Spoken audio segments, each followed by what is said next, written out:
Pihak majikan ni memang sama sekali bercanggah dengan undang-undang. Dia melanggar semua peraturan. Agak tekanan lah, 2-3-4 bulan ni pun saya murung lah. I cannot help them anything.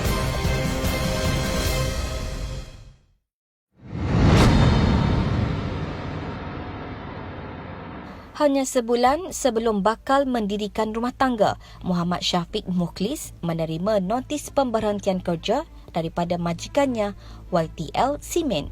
Selepas 5 tahun bekerja sebagai operator penyelenggaraan di kilang YTL di Rawang, Selangor, pengurusan YTL Simen bertindak memberhentikannya.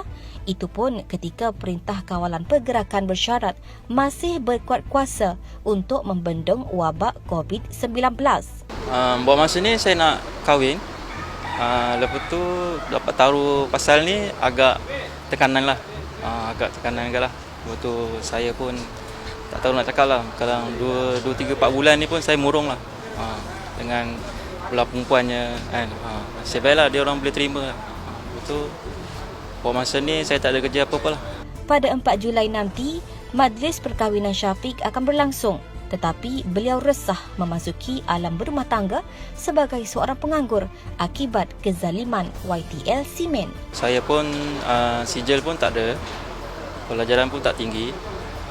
Harapkan kerja ni lah. Syarikat YTL bertindak memberhentikan Muhammad Syafiq dan 61 pekerja atas alasan mahu menambah baik struktur dan operasi kilang. Tindakan itu menyebabkan kesemua yang terlibat hilang punca pendapatan sekelip mata tanpa pampasan yang munasabah. Ganesan adalah seorang lagi mangsa YTL Simen. Anaknya Dashna Hambikai bakal menduduki peperiksaan Sijil Pelajaran Malaysia atau SPM tahun ini. It's affect us mentally, and seeing my family members, especially my parents, becoming very sad or very depressed due to this issue, it make me also too depressed. Like, I cannot help them anything, but I'm seeing them being sad. Pengerusi Kesatuan Pekerja Kilang Simen YTL Rawang, Vadibel anak lelaki Loda Sami berkata, tindakan pihak pengurusan membuang 62 pekerjanya amat zalim dan menafikan hak ahli keluarga yang turut sama terkesan. Mereka ada keluarga, mereka mempunyai anak-anak yang masih belajar. Pendapatan mereka telah hilang, tapi syarikat tidak mengambil peduli. Apa tindakan mereka you nak ambil, you ambil. Tapi saya akan lakukan. 62 pekerja yang diberhentikan kesemuanya rakyat tempatan.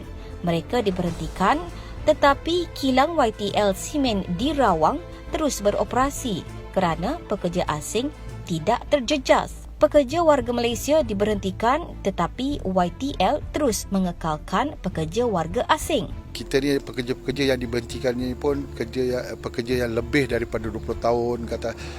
Memang kalau secara jujurnya lah, kalau di tempat lain memang kita tak boleh dapat gaji yang macam ni. Cuma kita ni ada keistimewaan dan kita ada kemahiran. Sedangkan kontrak-kontrak yang ada sekarang ni semuanya daripada kata Bangla apa semua, dan mereka pun sanggup. Mereka dibayar kira pada bos dia dan tak tahu berapa 1 jam dia untuk mereka hidup saja. Tapi bagi diorang cukuplah. Tindakan YTL Simen memberhentikan pekerja tempatan tetapi mengekalkan pekerja asing mencabuli pelbagai peruntukan dalam Akta Pekerjaan 1955. Apa yang dilakukan oleh pihak majikan ni memang sama sekali bercanggah dengan undang-undang. Dia melanggar semua peraturan. Dan macam kita tanya pada Encik Siwa, dia kata kita boleh dakwa dia dalam banyak section di situ. Rizal berkata tindakan itu adalah diskriminasi terhadap pekerja tempatan dan pihak pengurusan jelas melanggar Seksyen 60L, 60M dan 60N Akta Pekerjaan 1955. Justru dakwaan YTL Simen bahawa ia membela pekerja tempatan adalah pembohongan semata-mata. Rizal berkata setelah mengeluarkan surat pemberhentian kerja bertarikh 8 Mei 2020, YTL Simen enggan mengadakan sebarang perjumpaan dengan pihak kesatuan untuk mencari penyelesaian. Malah unit video MTUC yang merakamkan kisah pekerja yang diberhentikan dihalau oleh pengawal keselamatan YTL Simen sekaligus memaparkan keangkuhan syarikat. Dalam episod akan datang, saksikan keluhan pekerja YTL Simen di Rawang. Juga, kenapa YTL cakap tidak serupa bikin dan janji diberi tetapi tidak ditepati.